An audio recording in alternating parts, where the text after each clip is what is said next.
Welcome to Halftime, a show dedicated to equipping and inspiring people to accomplish what God has prepared them for. I'm Doug Piper, and I'm a Halftime alumni, and these webinars are part of my Halftime journey. Thank you so much for joining us today. Now, today we have Lloyd Reeb, and Lloyd shares with us each and every month helpful ideas to aid us on our Halftime journey. Lloyd is a successful real estate developer who made a midlife transition, looking for greater meaning, joy, and impact in his second half. Now, for over 20 years, Lloyd has helped leaders make their second half their very best half. He's the founding partner of Halftime Institute, which is a global team that teaches, coaches, and connects successful men and women in their pursuit of significance. And he's taken this message all around the world. Lloyd is the author of several books, including From Success to Significance, When the Pursuit of Success Just Isn't Enough, and with his wife Linda, co-wrote Halftime for Couples. Now, if this sounds like where you are, or maybe you have been, or maybe you'd like to work on creating greater meaning, joy, and impact in your life, or maybe you just know someone that's in that season, you can find out more by going to halftime.org. That's HALFTIME.org. And I'll include all that information again at the end of our program. Now, I encourage you to continue the conversation by asking questions in the Ask a Question link, maybe down there about the center of your screen. I would ask you to respond to our brief poll because Lloyd uses that to guide our conversation and what you want to hear most. I also ask you to join in the chat, share where you're from, but don't put your questions there because we'll answer those in the second half, and we look right there at the Ask a Question field there for questions. Now, I would ask you to please consider clicking the green follow button. It's in the upper right-hand corner of your screen. When you click on that, you'll be instantly notified whenever we go live. So we're not spamming or anything like that. You'll just get a notification on your phone that Halftime is going live. Now, for those viewing on LinkedIn, Facebook, and YouTube, those webinar features aren't available. So we invite you to click on the webinar link included in the description. Now, if the webinar is not playing correctly, refreshing your browser window will correct most issues. The small gear symbol in the lower right-hand corner allows you to adjust your resolution to smooth your playback if you're having problems. Now, everyone that registered will get an email with a link to the recording, Lloyd's resources, and links to the Facebook groups. Now, today on Halftime, Lloyd will discuss a particularly important topic, and I'm going to try and bring him successfully up on screen. There we go. Now, we got it Good clicking morning, right. Doug. Good morning, Lloyd. How are you doing? Doing great. Good to be with you. Thanks for partnering up with me in this. Thanks for your friendship. Well, you know, it's always a privilege. Now, I've really been enjoying the fall weather, and I was telling you earlier about a fun thing that we were doing, but I just heard you returned from a silent retreat with other halftimers. Now, what was that like? Yeah, well, you know, it's a really good discipline in halftime and beyond to take a day, a year, or in my case, I do 3 silent days each year to just get away and really listen to your heart, listen to the Lord and what he's saying. And if you've got some other halftime alumni or friends around that are on the same kind of journey, listen to them and what's going on in their life. And so this time we did something interesting, Doug. We took 3 days. The first day was silent, alone. We would have meals together and share what we were hearing from the Lord and encourage each other. But the second and third day were a blend of reading and learning and discussion, exercise, nutrition, sleep. We brought by Zoom, we brought in some really amazing trainers and yoga. And yesterday I had 25,600 steps on my watch here. So as you can imagine, I'm sore pretty much everywhere. But talk about 3 incredibly rich and re-energizing days, to be with like-minded people, having meaningful conversations, going deep, challenging each other, and getting our minds and bodies back in shape. So that was the last few days of my journey. Well, that sounds like something worth doing, and I know I enjoyed my silent retreat and look forward to doing another one. Uh, Lloyd, I especially like this topic that we're working on, and I wanted to kind of start out maybe with two questions.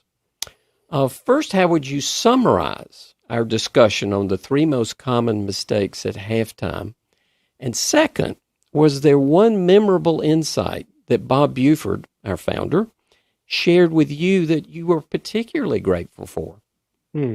Yeah, well, Doug, you and I have talked a bit about this, that in any discipline, any new discipline you're learning, there are likely common mistakes that people repeatedly fall into that they could avoid if they just could learn from others who have gone ahead of them. And so we feel like we have the privilege of being on this journey with hundreds and hundreds of others and looking over their shoulders, seeing what are the common pitfalls that they just step into inadvertently that would really save them a lot of heartache, or what you might call the dumb tax, that tax you pay in life for things that you just didn't know or think of. There are probably 10 or 12 common mistakes that I've seen, but there are three that really stand out at the top of the list. The first one is just not taking the time to get clear on your calling. And as a result, you take on things that are good, but not the best, not the great. The second one is not gaining alignment with the stakeholders in your life. And there are many stakeholders in your life. And alignment doesn't mean you're doing the same things. But, you and I get our car aligned, or at least in older versions of vehicles, you'd take your car in for an alignment. And it was to make sure that the wheels are all running in parallel. And it doesn't mean that each wheel's doing the same thing, but they're in parallel. They're not conflicting with each other. And the third is not getting clear on some kind of finish line, having an answer to the question, how much is enough? Which seems like we will never have the freedom to be all in pursuing our calling if we haven't created some kind of finish line for how much money, how much lifestyle, how much acclaim, how much leisure. There's power in that, setting a limit. So back to your question, though, about Bob, probably the most surprising and memorable thing that he instilled in me around one of these common mistakes was, in the latter years of his life, he studied humanities. He had a professor from University of Texas come to his office regularly and teach him poetry, Shakespeare, lots of things that at the time, as a 40-something-year-old, I thought was a little bit maybe unproductive or a little bit soft or whatever. But, it gave him great wisdom and insight. And one day he told me about a translation of a French poem, which said something like that: when you discover your destiny or your calling, if you don't follow it, it follows you like an accusing shadow. Now, if you can imagine, a shadow, we've got two granddaughters, and it's fun to watch them because on a sunny day, if they're walking, outside with the sun over their shoulder, they notice their shadow and it follows them. Can you imagine your destiny following you like an accusing shadow because you're not living it out?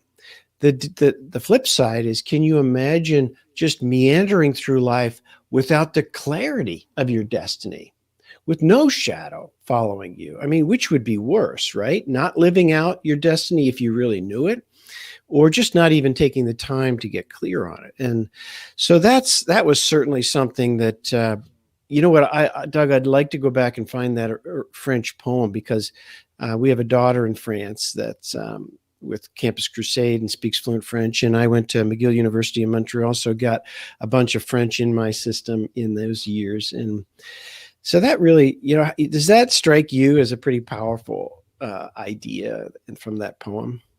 It really does, and it harkens back to some of the things that I have seen in my journey, as friends have pointed out. what I'm doing now, they were kind of like, oh, I could see that when we were in grammar school. Wow, interesting. Yeah, and you can't get away from it, right? It's in you. And I woke up this morning early up in the mountains of North Carolina to drive down here to do this together with you. And I was as excited this morning as I think I was the first time that Bob and I did a halftime event. That's when it's something that's just in your DNA. It was assigned to you by the designer and creator of the world, and it'll give you sustaining power. So let's dive into that a little bit. These three a little bit deeper, then, Doug. So the first and by far and away the most common mistake is to not really get clear on your calling.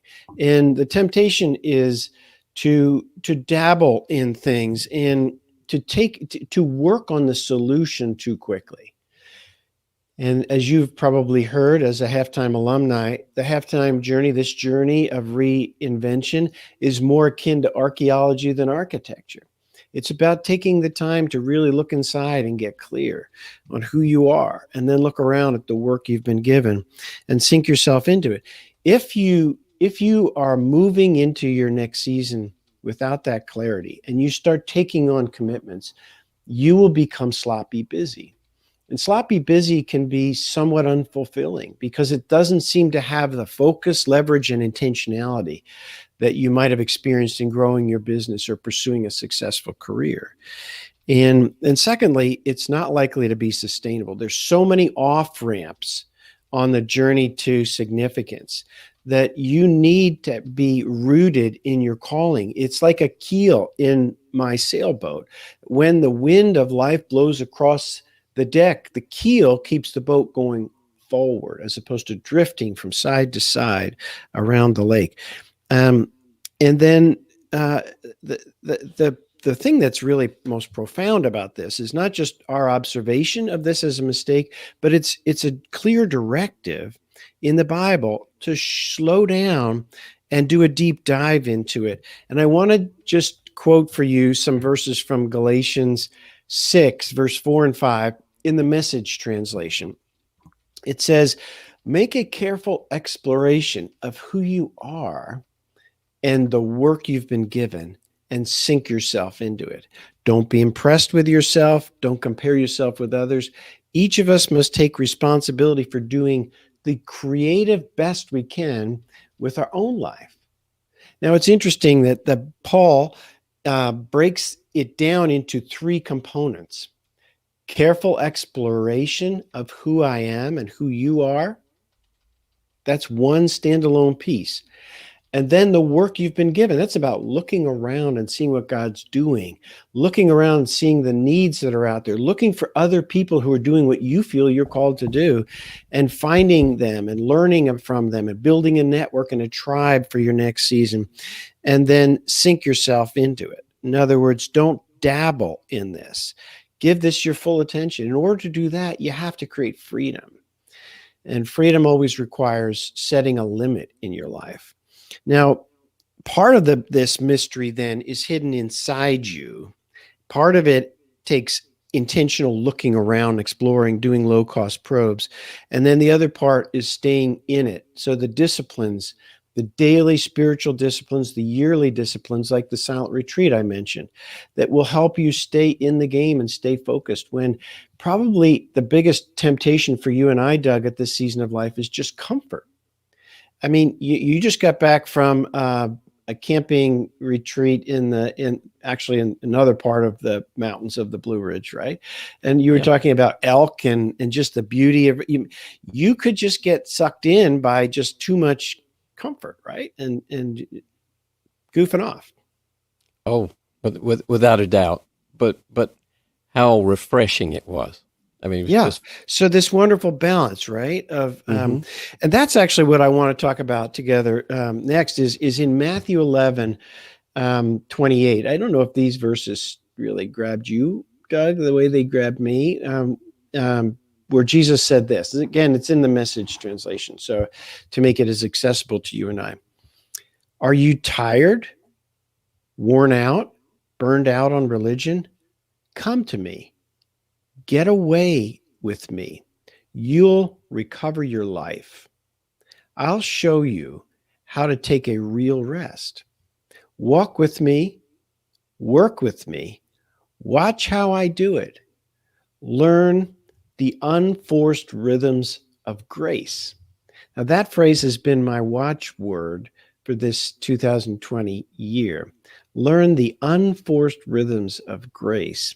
I won't lay anything heavy or ill-fitting on you. Keep company with me, and you'll learn to live freely and lightly. I mean, this is a journey, right, with God, Doug, and he is guiding us. He said, I'll guide you with my eye. And Jesus said, I have come so that you might have life and live it to the full. So the very most common mistake that we make at halftime is not taking the time to get clear on our calling. And we rob ourselves of the joy of this unforced rhythm of grace, of knowing our calling and living it out, and the freedom to say no to so many other things that are good but not great. So, Doug, let's go on to the second most common mistake, which is not getting aligned with the stakeholders in your life. I can remember when I started this journey, I came home to Linda and I said, hey, honey, if we could live simply, we can live on what we have the rest of our life and do whatever God wants us to do. And inside, even though I was talking to her, inside I was really just thinking about me. What am I going to do next? What's going to bring me more fulfillment? And that was really as big as it got for me. It didn't dawn on me that unless I had alignment with these stakeholders in my life, it probably wouldn't be sustainable. But not only that, I would miss out on the joy of having their buy-in and having their wind as a wind at my back, or even, and then lastly, this is not about me. If my life is going to be about significance, right, for you and I, it's going to be about the stakeholders of our life first. So, I mean, I made such a sort of a bozo mistake in doing this, and you don't have to make that mistake. Now, I want to hear about your stakeholders, but for me, the stakeholders, Doug, were first and foremost my business partner. I mean, if I felt called to make a change, it was going to change everything in our business model because of how we shared responsibilities. And so I had to really sit down, and it was important to sit down and have an open-handed conversation with him with full respect for the commitments I've made to him and his role and what God wants him to do, and to come to alignment. And I remember him saying to me at one point, Lloyd, if God is calling you to do something else, go do it. And I will run these buildings. And for 25 years now, he has managed our business. And he sends me an email every month and tells me about the cash flow. And then he is a wind at my back. He knows what I'm called to do, and I know what he's called to do. And it's brought us closer together even over these last 25 years of journeying together. The other stakeholders were Linda, my kids, my parents, my brothers, and my friends. My brothers were affected by this. I sent a 3-page letter to my mom and dad in 1993, and I got a note back from my dad. I got a conversation with him. I never heard from my mom ever about that 3-page letter. And I wish I had sat down with her and said, Mom, I didn't hear back from you. I poured my heart out into a letter. I still have a copy of it, Doug, here. And actually, it's the original. My dad gave it back to me. I wish I had sat down and built more alignment with my mom. She was hoping that she would have successful kids, and I turned out to be, quote, successful. And I think she was disappointed when I turned my back on them. So tell me about this journey in your journey together with you and Nancy. Well, you know, for us, it has had its challenges because, like you, I think I recognized when I started to really think about it, pretty much what we wanted to do. However, getting there was just very daunting. We tried a few low-cost probes, and they just didn't seem to get legs. And it was kind of like, well, okay, you know, do we just keep doing this? And we did. I say we because my wife, Nancy, was in there with me and encouraging me and putting up with the low points versus the high points. But after a lot of sheer determination, it started really miraculously coming together, and my friends and family could see the joy that it brought us, and that made it a lot more fun. And there's also a side benefit that it's really helped our family gatherings, as I'm a much better beer and smoked barbecue preparer than ever before. So, it's kind of a win-win all the way around. I last week, you didn't know I did this, but Linda and I went over to your city, and your son, Douglas or Doug Jr., has an art studio. He's a former Young Life staffer, but he's an amazing artist with wood and engravings and multimedia. And so I just popped in. Of course, it's masks, so you don't know who's who, and got some time to just chat with him. And I said, it's been fun seeing your dad's calling emerge, and he's, first of all, he's totally aware of what you're doing. So that's about alignment, because alignment is about understanding and then negotiating and then being on the same journey together. He's very aware, but he's also excited and inspired by what he's seen in your life in the last 5 or 10 years. And I thought, gosh, that's a great example of building alignment with the stakeholders of your life.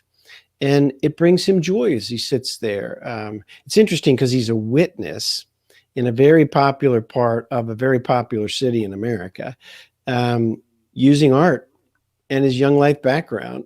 And, but, that was kind of an impromptu discovery that, he's very aware. So let's move on to the third mistake, because we just have a few more minutes. And that is, it's very common to not take the risk and the effort to gain an answer to the question together with your spouse, if you're married, to the question, how much is enough? How much is enough wealth to accumulate? How much is enough to accumulate to pass on to the kids that's actually in their best interest? You and I can do more harm than good by endowing our kids with too much money, right? And robbing them of the joy of accomplishment and dependency on the Lord. And how much lifestyle, how much accomplishment, and so we can just drift without creating a finish line. Then we don't have the real, true emotional and calendar freedom to be all in. Like the Bible said, give careful thought to who you are, the work you've been given, and sink yourself into it.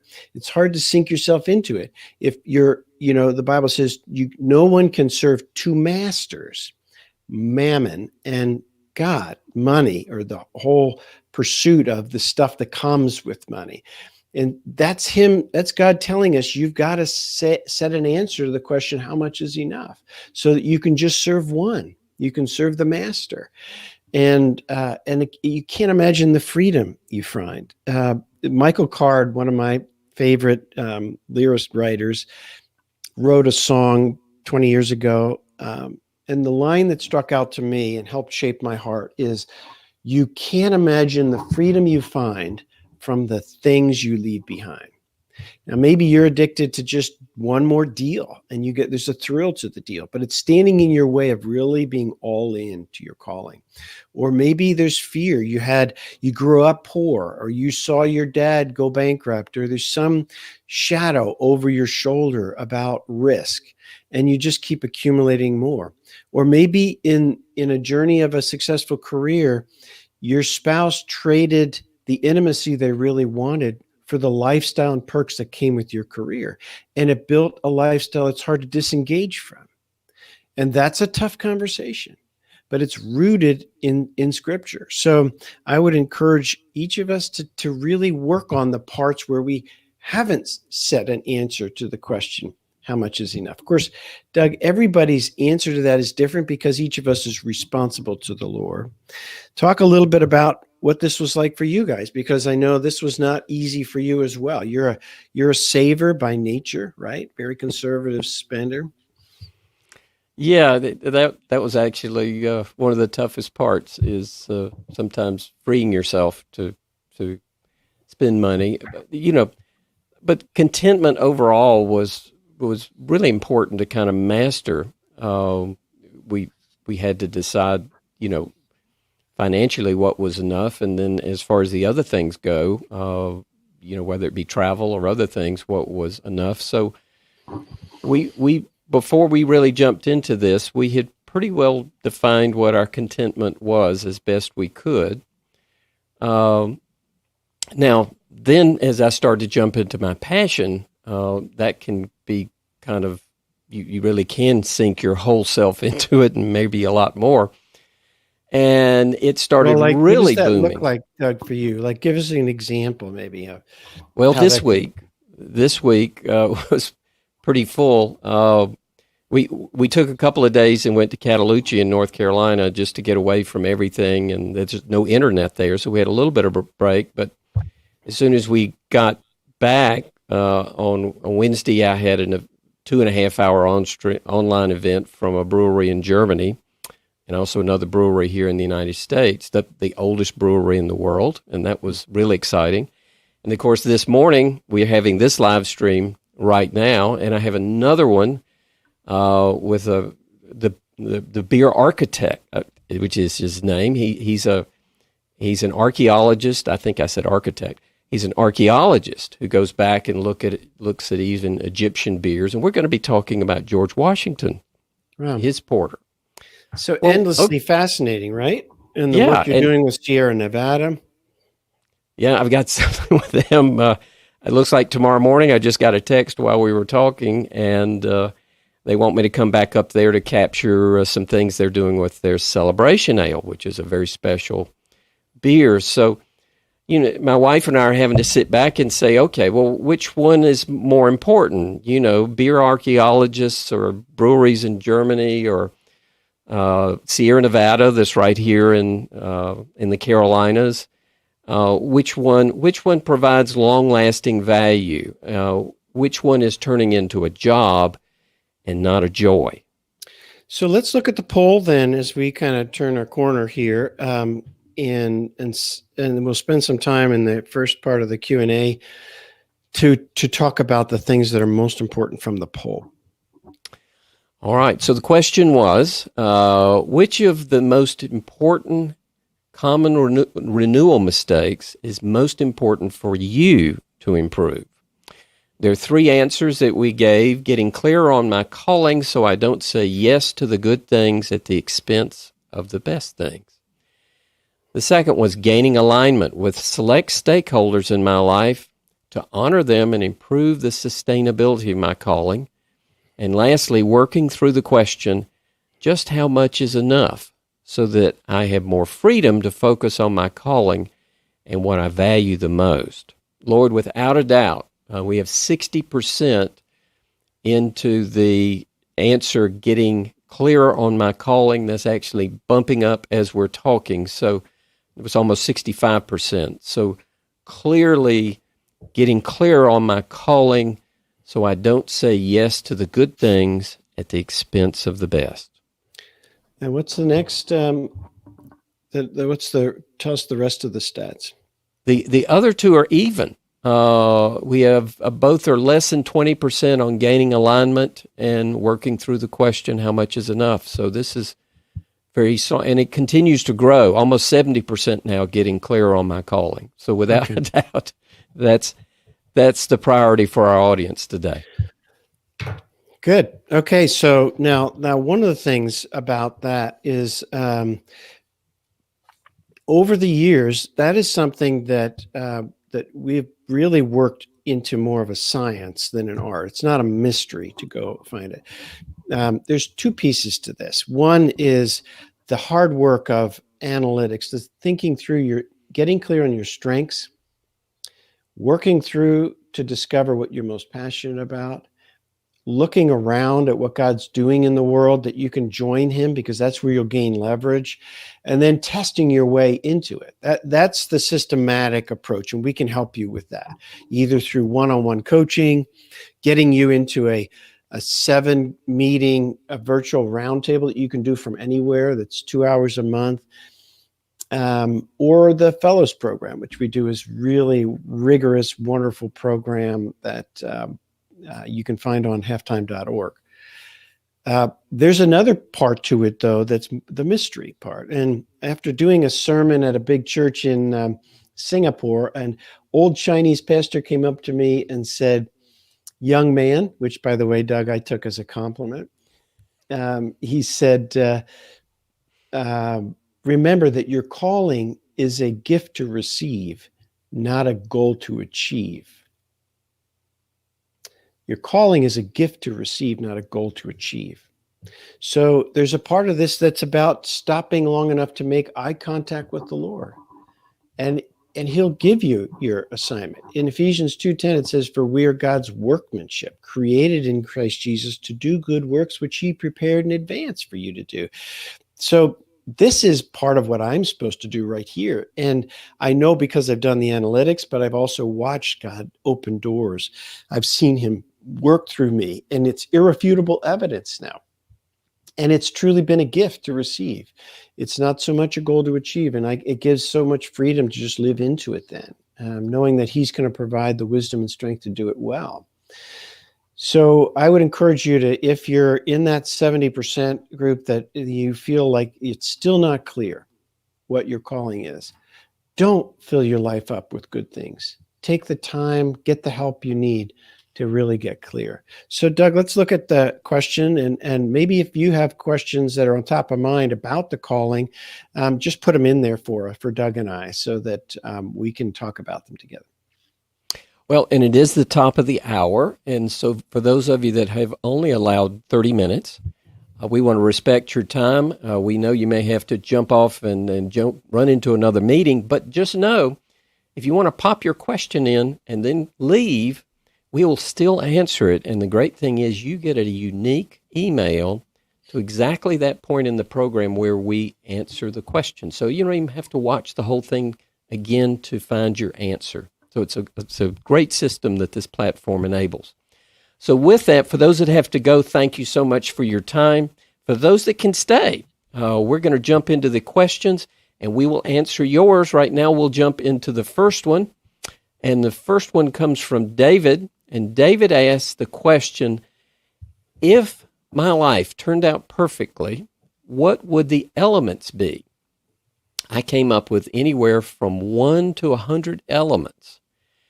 How do you think through all of this in a meaningful way? Yeah. Okay. So David, for those of you who may not be familiar with that question, it's a parallel question to the calling question. It's what you might call a metrics question, trying to gain clarity about what you really want at the end of the day. It's hard to build a strategy in life if you're not clear on what your desired results are, just like in a business or a practice. It would be very difficult, right, Doug? In your business, woven electronics, it would be difficult to build a new product strategy if you weren't sure what a win looked like for you. So for David, if you make a list of the things that, you say we're sitting around 30 years from now and talking about the last 30 years of our life, and we were saying, well, wow, it turned out perfectly. How would you know? And so if you have a flood of ideas that come to your mind, then, like David said, write them down. There may be too many. I carry the answer to that question that my daughter Carolyn wrote out in my wallet, and I think there are 10 or 11 different things on it. Strikes me as it's too many things to be able to really execute on. But nonetheless, that's what she gave me. I committed to carrying it in my wallet every day, and I have it in my wallet right now. And it's a plumb line for her. Even though she's 31, it's an important plumb line for her. She probably has 60 years ahead of her, Lord willing. But the more things you leave on that list, the more diffused your efforts and focus get. And so the hard work is to look it through, pray about it, and land on the top 5 or 6 or 7 that really matter to you. And that's a matter of choice. I mean, it's no different than when you go to the eye doctor and they put these things over your, and they ask you, is this better than that? Right? Isn't it surprise you, Doug, they still do that? And that's what this is about, is if you had to choose between this outcome or that outcome, what would you choose? Now, there is good guidance in the Bible about it. For example, one of my long-term metrics is to become someone who gives liberally. Well, that's a no-brainer because Jesus said it's better to give than to get. He already told us the outcome. So that's a no-brainer. One of my metrics is to worship. My first one is to worship God every day. That's experiential because that's where I find deep joy. It's a source of joy. But the harder one for me was my last metric, David, is to spend my life surrounded by beauty. And I crossed that off many times, but it was my personal board of directors that looked into my life and saw that beauty just fills me up. It's a huge part of who I am. And that one of them said to me, Lloyd, when you cross that off, you're denying how God made you. He said, and by the way, who do you think created beauty? Now that was pretty compelling, right? Mm-hmm. So beauty is the sixth metric for me, is to spend my life surrounded by beauty. So, David, I would just encourage you to go on that journey, open up those words, those long-term answers to the question, if my life turned out perfectly, to your friends and get their input. Yeah, I was also add to that, Lloyd. I just get a flood of ideas daily, and I've learned to write them down, and I've had to realize, there's not time to do all these things. And so I just ask for wisdom to prioritize properly, because I can only work on what's the very best that any one day. And I find, rather than meandering, it actually things begin to take legs because they make sense, and the bad ideas tend to just fall to the bottom, and the better ideas and better thoughts and better direction tends to come to the top because our time is limited. We've got to choose wisely. Yeah, that's great. Lloyd, we don't have any more questions, so unless one gets popped in, we will wrap this one up early. Does that work for you? Sure does. That's great. Hope everybody has a wonderful day. And if you're not clear on your calling, please reach out. There's nothing that our global team would love more than to help you get clear on your calling. All right. Well, thank you so much. Lloyd, has the best way, if somebody wants to get in touch with you, how's the best way for them to get in contact? I have just one email address. I always respond to it. So Halftime, it's at lloyd.reeb@halftime.org. And I think you can click on the bottom there to connect with me. Usually you can. So, Lloyd, thank you so much. It sounds like you made a special effort to get here this morning, and I appreciate you taking the time to prepare. I know you started weeks ago, so thank you for that. The audience, thank you for setting aside this much time today to spend it with us. The webinar is recorded, and the link will be sent to those who registered for the webinar, and you can share that with friends who might be interested, and they can register even though the webinar is over. So thank you again. Everybody have a great fall. Huncat says, Lloyd and Doug, thank you very much. Daryl says, thanks, Lloyd and Doug. Steve Hoffman says, thanks. And love it. Thanks so much. David says, thank you. So we appreciate everybody joining us. It's been great, and we'll look forward to doing this again next month. Bye-bye.